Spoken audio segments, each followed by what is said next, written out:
From windows to drinking glasses, we often don't give glass a second thought. But one Twin Cities man sure does. He put together a unique and rare collection of it. In this week's Finding Minnesota, John Lauritsen takes us to the Minnesota Museum of American Pattern Glass and introduces us to a collector who believes his collection is always half full. The hustle and bustle on Minneapolis city streets never seems to stop. But a quiet and colorful contrast to all of that can be found at the corner of Hennepin Avenue and South First Street. Some people collect buttons, some people collect stamps.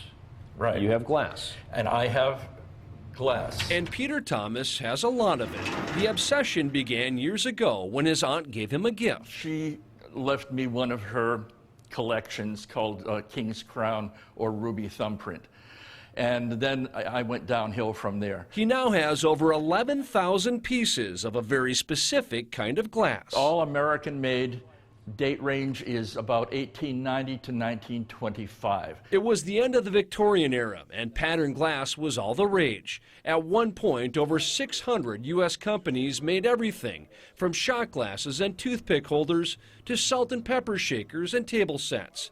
They had designs and patterns for all occasions. Prize pattern over there, spatula pattern down on the bottom. We have nail. You can see sort of a little nail pattern in the top ridge. Even states have their own glassware. This is New Hampshire, New York.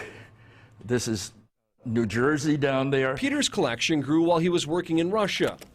In his spare time, he would order pattern glass on eBay. When I came back in 2010, I had over 9,000 boxes to open. To make room, he decided a good solution would be to open a museum. Made in the steel or cast iron mold. Today, he takes time to educate people about the geography, history, and chemistry of his hobby. How do you get melted glass? The short answer involves sand, heat, glass molds, and different metallic oxides for different colors.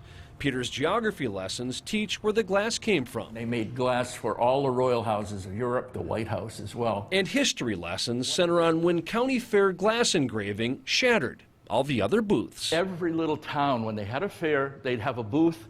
You could buy the glassware, and they would engrave your name or whatever you wanted for free. The majority of the patterns we tried to get alphabetically. Peter jokes that if he continues down this path, he'll have to join Glassaholics Anonymous.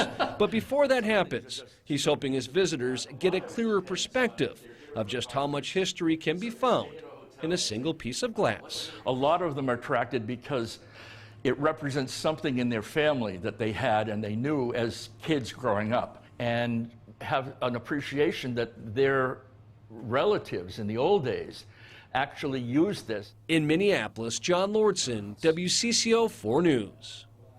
And if you would like to visit the Minnesota Museum of American Pattern Glass, it is free to visit. We have more information on the museum's location and hours posted for you at WCCO.com.